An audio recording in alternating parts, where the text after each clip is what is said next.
well do you manage your finances? I am Oyinlola Sale, and today on A Woman's World, we will be discussing African women and their finances. On Life on Top, we will meet one of Africa's finest female musicians. We'll bring you up to date with the latest headlines in the world of women. And on Trends, you would learn to appreciate the black hair and care for it. Don't forget to start sending your comments and questions via Twitter at TVC Women's World, or our Facebook page, A Woman's World TVC News. Now onto our issue of the day, African women and their finances.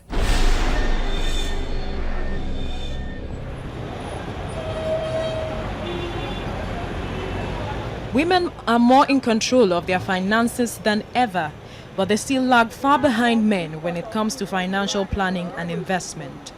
These findings by Prudential's 2012-2013 research study show that women and finances still do not have a lasting cordial relationship.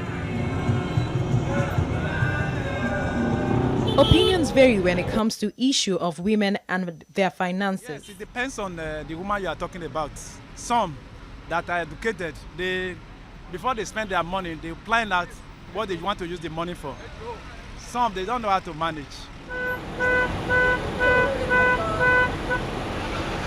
Women are home managers, and they're the only ones that can manage money effectively. Women can manage their money, yes. Sure, why not? Impulse buying or recreational shopping can put a lot of strain on your finances, relationships, and leave one mired in debt.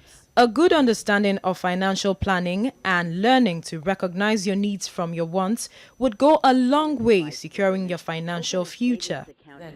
The major problem is not that women don't know what to do. It's priorities again. Keeping up with the Joneses. Somebody is carrying this bag, I must carry it. You understand? Should I be blunt? I'm always blunt. When I just started business, someone brought me a pair of shoes and bags. You know, those days we used to wear ivory, matching shoes and bags. And I could afford it in terms of physical cash, you understand? But I said to her, I'm not going to wear my future today. I'm not going to. I can't wear women cannot wear their net worth, you know? You can't go out wearing everything you are worth. By the time I calculate your bag, your wristwatch, and your jewelry, that is it. It's important for women to educate themselves about investing, saving, and budgeting in order to adequately secure their financial futures.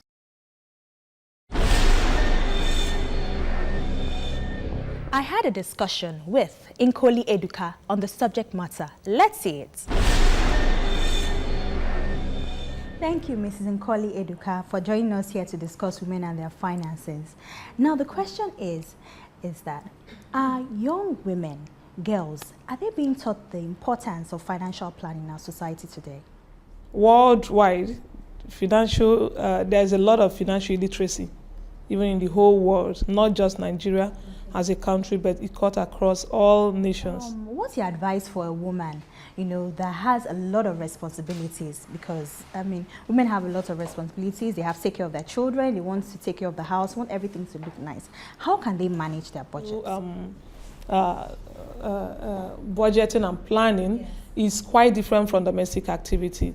Now, when you talk of that financial planning, is just a way of which the young ladies or the housewives need to plan their finances to be able to avoid overspending, yes, okay? Yes. To avoid overspending.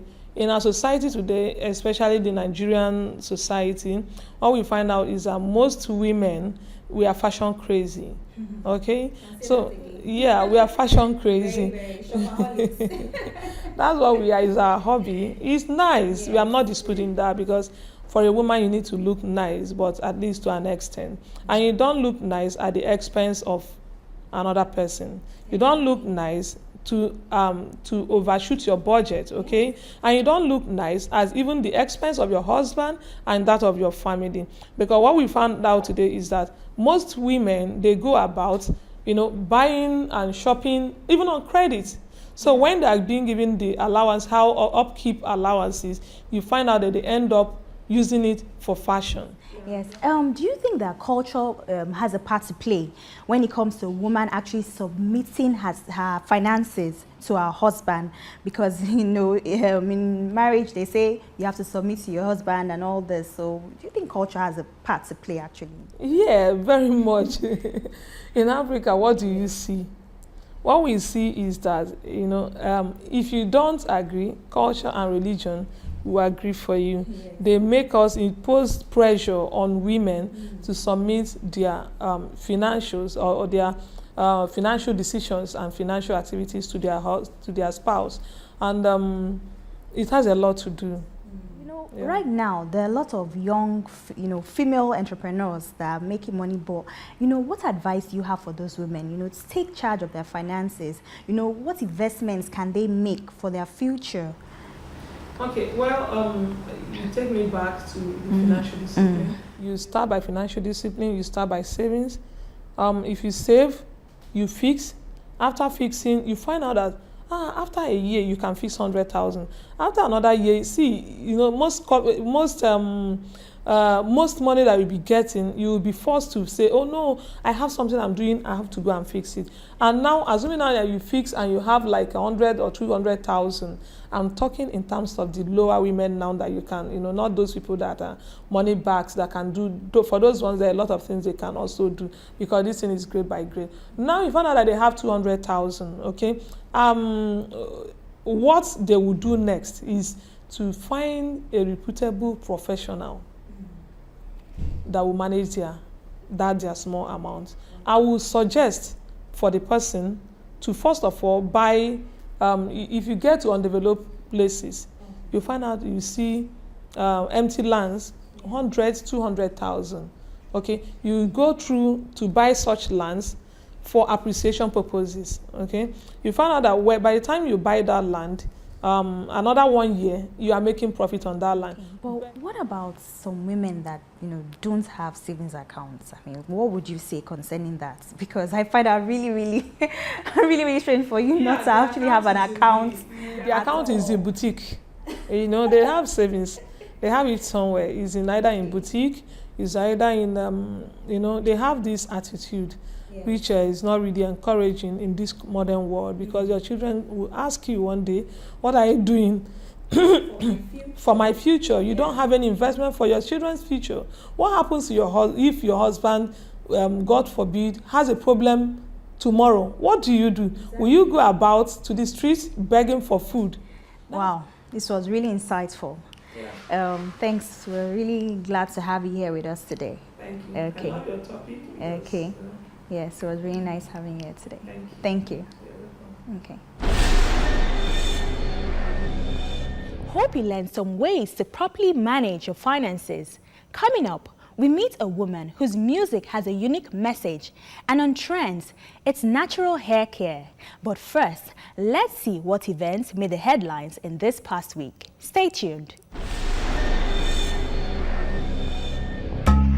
Indian Prime Minister Manmohan Singh has called the alleged rape of a 5-year-old girl in New Delhi a reminder of society's need to eradicate violence against women. Singh said the protests sparked by the incident should be dealt with in a sensitive manner by authorities and police forces. The gruesome assault on a little girl a few days back reminds us once again of the need to work collectively to root out this sort of depravity from our society. The crime has sparked public anger against law enforcement authorities following allegations that police officers tried to bribe the victim's family with 2,000 rupees not to file a case, and after video footage showed another officer slapping a female demonstrator.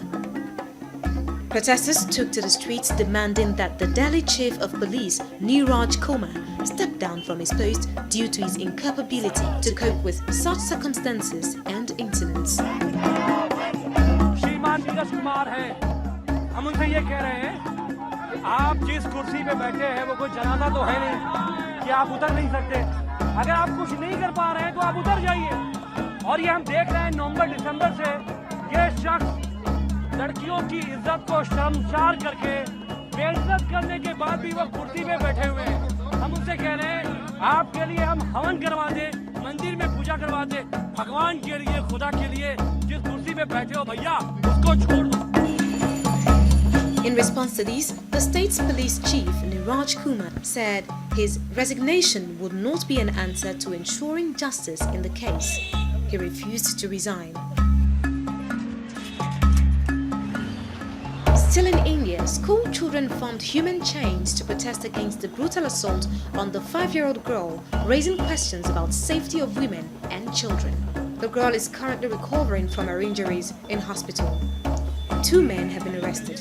She was found with bruises on her body in the suspect's house in a semi-conscious condition by police after her parents had registered a complaint. New Delhi has the highest number of sex crimes among India's major cities, according to police figures.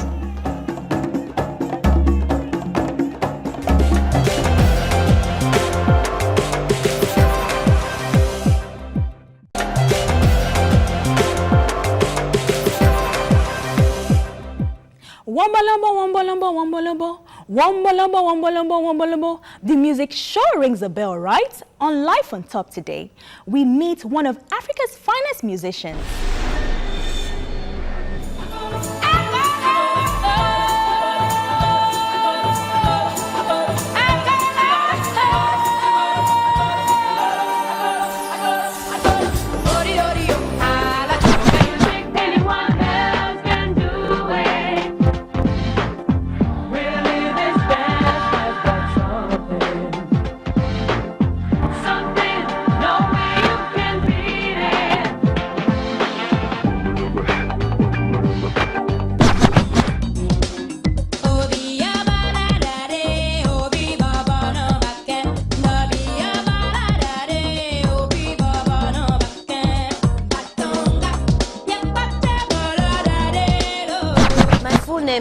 It's Musinu Kanjo Matazo Kwinkwaselogoneto, which means the name of my grandfather, the side of my father, and from the side of my grandmother, from my father's side.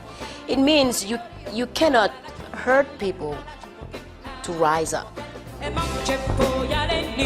Angelique Kidjo is a Grammy Award-winning Beninese singer and a songwriter noted for her diverse and creative music.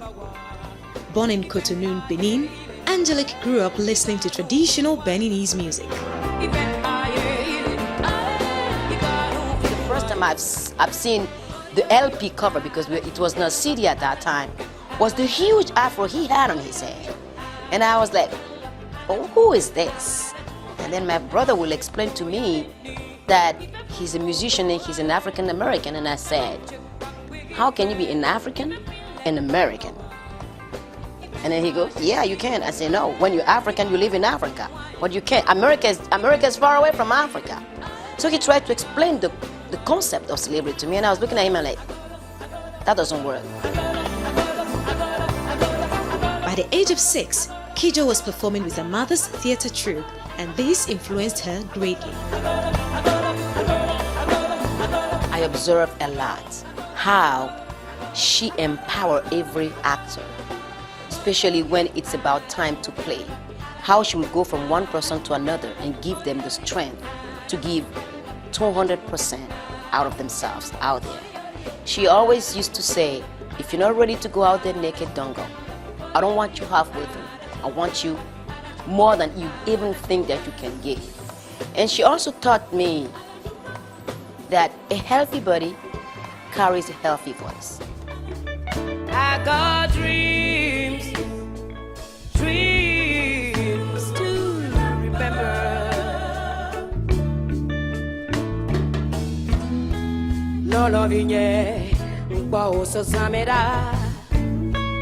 I have to say that when I started singing, in school it was not easy. And jealousy plays a great part in the pain I have to go through. Because sometimes I'll come back from school and I will be called every kind of name, and prostitute was one of the favorite ones because of sex, drug, and rock and roll that have been broadcast everywhere in the world. So our parents were scared when you start being a musician, even if you were a boy. So it was not considered as a job.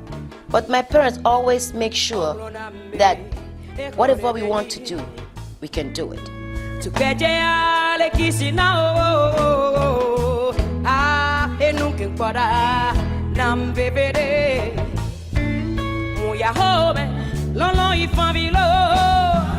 Political crisis prevented her from pursuing music in her country and led her to relocate to Paris in 1983.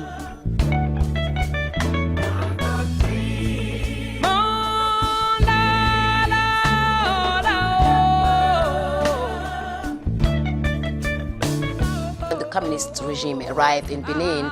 When suddenly on the radio, there were no more Beatles, there were no more Rolling Stones. I was still young at that time, and I was like, I don't want to hear this every day. I don't want to hear, propaganda music every day. And my father was under a lot of pressure because he was part of the intellectual in Benin. And the freedom of speaking home, it started home basically, because before the communist regime, my father and mother have set up the fact that there will never ever going to be any taboo subject home. Anything that we don't know, we can ask. No, if they don't tell us, nobody can tell us. Then suddenly, every time you're ready to say something, you see an adult telling you, shh, don't speak. And I'm like, what is wrong with this? There was spy everywhere.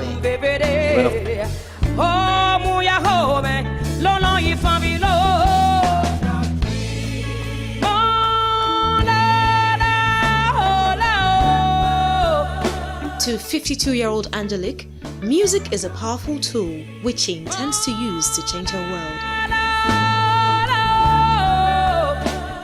It's there all the time. I put it all the time in my music. It's the only way for me to heal.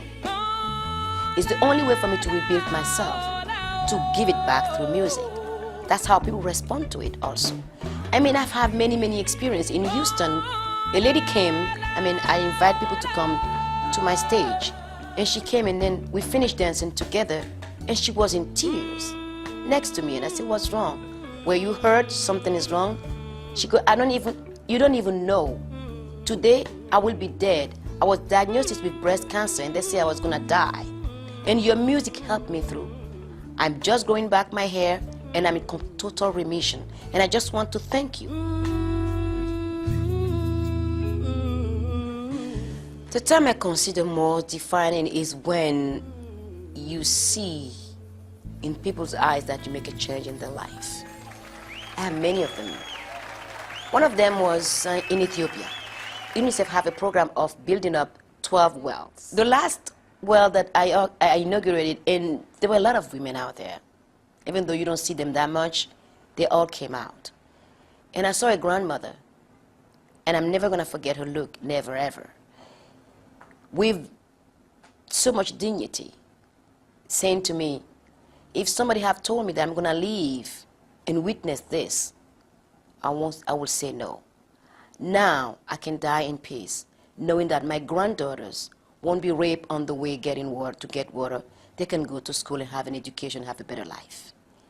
When you witness such a thing, it changed your life.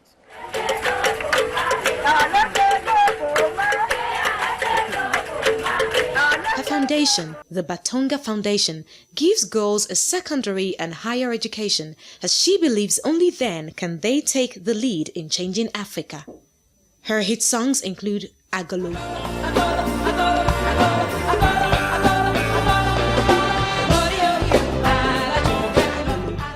Wee Wee,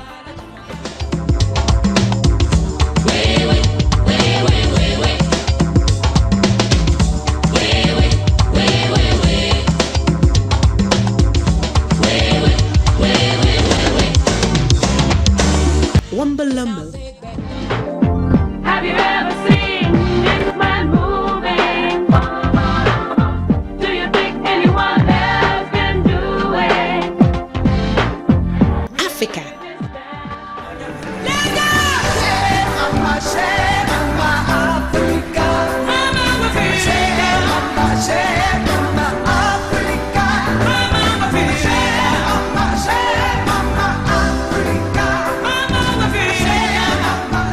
Batonga.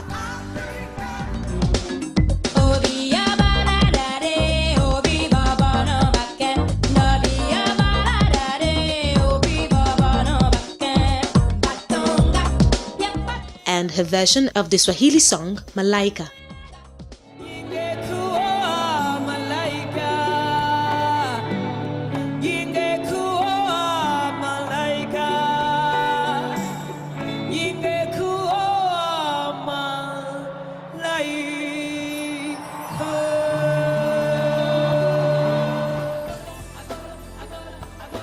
Her awards are numerous, some of which are Grammy Award for Best Contemporary World Music Album in 2008, Making a Difference for Women Award in 2009, and an honorary degree of Doctor of Music by Berklee College, and many more.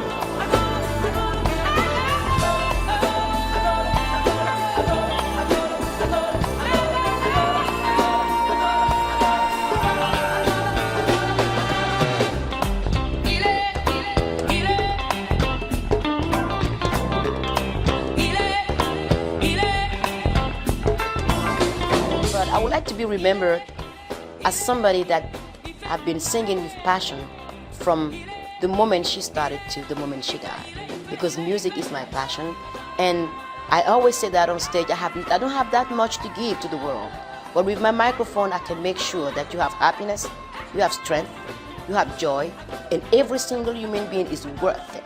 Everybody is important. Don't ever let anyone make you think that you're nothing.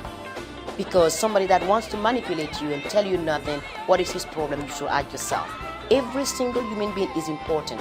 We are so interdependent that it's important for each one of us to have respect and love for ourselves in order to be able to give it all around us and to be one. That's what I want people to achieve through my music. And if I can be remembered as the one that tried during a lifetime to build up a bridge of communication among human beings, I will be very happy.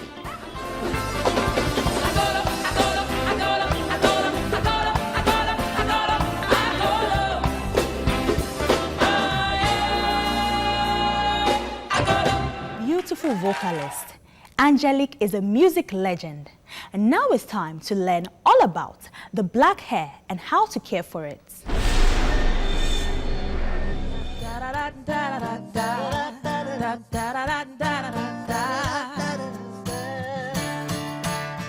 Little girl with the pressing curl. Age 8, I got a Jerry curl. 13 and I got a relaxer. I was the source of so much laughter. 15 when it all broke off. 18 and I went all natural. February 2002, I went on and did what I had to do, oh, because it was time. When it comes to the hair, every woman can relate. Underneath the other hair is thick hair. This is a weave right now. This is a weave. It's my edges and everything. I have pieces that are kind of like, like extensions. Right now I have clips in my hair. I've attached 2 pieces here because I want a little more fullness. Mine is a 1 unit. Like. I am not this skin. We all agonize over the length, the texture, how to style it, and how not to style it. In fact, when it comes to the hair, many women are in a constant state of confusion, in particular, the black woman and her hair. Good hair means curls and waves. Bad hair means you look like a slave. At the turn of the century, it's time for us to redefine who we be. You can shave it off like a South African beauty. Got it on lock like Bob Marley. You can rock it straight like Oprah Winfrey. When you look at it, African hair is thicker, curlier, and often frizzier than Caucasian and Asian hair. It is also more sensitive to excessive manipulation, requiring a different set of styling techniques. For this reason, the black hair needs to be properly cared for. Rahman Wale is a Nigerian hairstylist and speaks on how to care for the black hair. Does the way I wear my hair make me a better friend? We should have an understanding of our hair structure. If we understand how a hair is, how it functions and all, then probably we'll have a better understanding of how to manage our hair. Chemotherapy took away her crown and glory. She promised God if she was Our diet which is a factor that mustn't be joked with. First of all, consider food. That's a bit of low vitamins, proteins, and all. Headed like a full moon shining, singing out to the whole wide world like, hey, yeah. Take for instance someone who loves to be on braided hairdo all the time. I'm not against someone being on such looks, but for me, being on pressured hairdo for a long time consistently has a detrimental effect on our hair at the long run. So we should try to give our hair spaces. Concentration of oil should be on the scalp. So what we could do is take time to use your cotton comb or use your finger as it is if you are home. Open your hair, put your hair on the palm, and put on a particular line that you've opened. Open another part, do the same. Let it go around. If you have maybe a blow dryer or something, massage everything into the hair. Then comb. While you're combing, trust me, a bit of the oil will actually flush on the body of the hair, so you're good to go. But too much of oil on the hair, trust me, it has, because by the time you have, and if the kind of oil you use is not the type that can polish and just disappear into the hair, if it's the type that leave film on the body of the hair, it's going to attract dirt, it's going to attract some other things because of the weather, breeze and all. I am not my head, I am not the skin, I am the soul that lives within. Does the way I wear my hair make me a better person? Shampoo is just meant to help cleanse our hair. If we're lucky to get a type that can cleanse the hair and restore moisture back into the hair, which is where air conditioning comes in. But if we don't have that, because while we wash and shampoo our hair, there's tendency that the pH level in our hair must have risen. Then we need a balanced pH in our hair. So, which is where the conditioner comes in.